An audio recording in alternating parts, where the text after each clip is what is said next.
जय श्री राम। आज एक बहुत पुराना प्रसंग सुनाने का मन कर रहा है। एक हमारे रिश्तेदार होते थे पहले, अब तो उनको इस दुनिया से गए हुए 25 साल हो गया। उस समय हम बहुत छोटे थे। हमारी हमसे जो बहनें दो बड़ी थीं, तो उनमें जो दूसरी वाली बहन थी, उनके अजिया ससुर लगते थे और वो इतने सीधे सरल स्वभाव के थे कि निर्विवाद रूप से वो अपने ग्राम के हमेशा प्रधान रहे, सभापति रहे। कोई उन पर शक नहीं करता था। इतने ईमानदार और इतने सीधे साधे थे।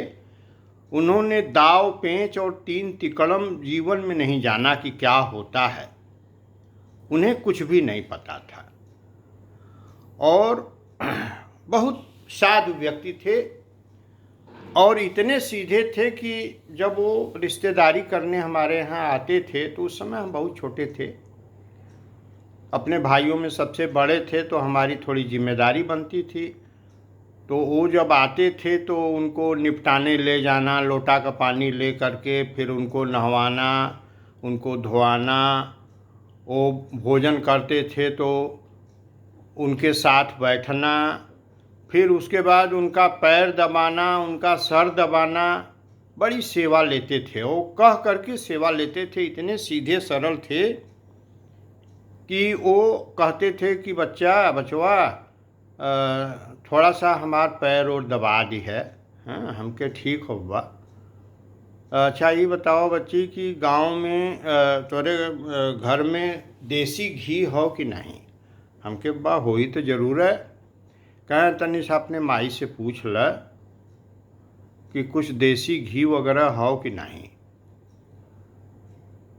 तो हम पूछने जाते थे तो माई हंसाए। पूरे घर में जितनी माई, हमारे चाची, बड़की माई, सब जने जितना रजने रहें, सब हंसे लगे। तो कहे बच्ची तनी सा बुला देते तो हम तनी सा पूछ लेते। तो हम गए अपने माताजी के कहले, उनके माताजी बुलावत हैं। तो माई अपना घूंघट काढ़ के उधर मुंह करके खड़ी हो जाती थी। तो वो अपन वहाँ से पूछते थे कि करे नन्हकी गाय वो लगला कि नहीं?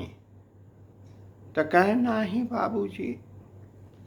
तो कहें कि नहीं बच्ची, हम थोड़ा सा दाली में ज़्यादा घी खाईला और उसके बाद रोटी में भी पूरा पोत दी है और चावल में भी थोड़ा सा घी हम खाईला जौन हो।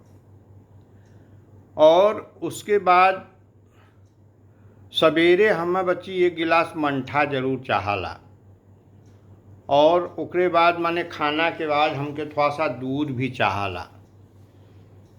तो इतने वो सरल व्यक्ति थे कि वो सारी चीज़, उनको ये नहीं था कि हम रिश्तेदारी में आए हैं लोग क्या कहेंगे।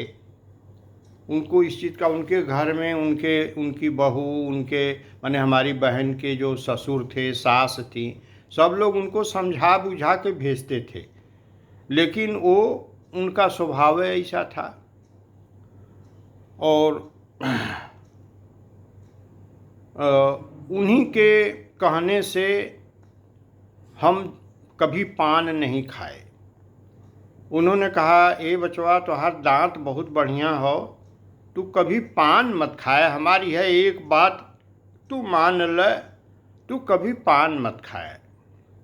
हमके ठीक हो बाबा, आपका आदेश बा। कहे तोहार दांत बहुत अच्छा हो बच्ची, पान खावे तो तोहार दांत खराब हो जाई। ऐसे तोके हम मना करते कि कभों तू पान कभी खाया मत जिंदगी में।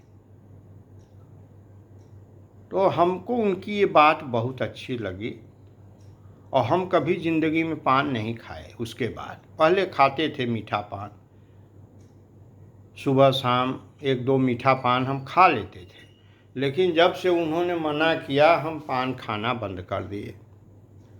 तो वो हमारे बड़े सरल हृदय के रिश्तेदार थे, तो उनकी मुझे इधर भी थोड़ी सी याद आ रही थी। तो हमने कहा कि उनके विषय में हम कुछ व्यक्त करेंगे।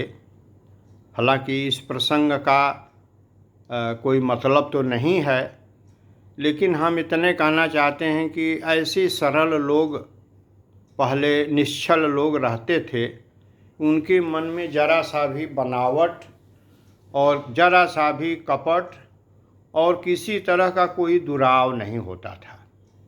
वो जैसे अंदर होते थे वैसे ही बाहर होते थे।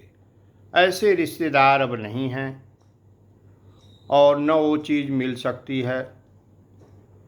तो हमने इसकी चर्चा सोचा कि शायद किसी को अच्छा लगे और उनके जीवन में भी ऐसे लोग हों।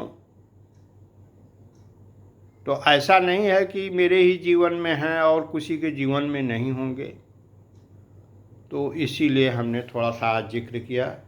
मैं उनको विनम्र श्रद्धांजलि दे रहा हूँ। अब तो इस दुनिया में कहीं न कहीं होंगे। बड़े सरल हृदय थे। हमारी बहन के अजिया ससुर थे। जय श्री राम।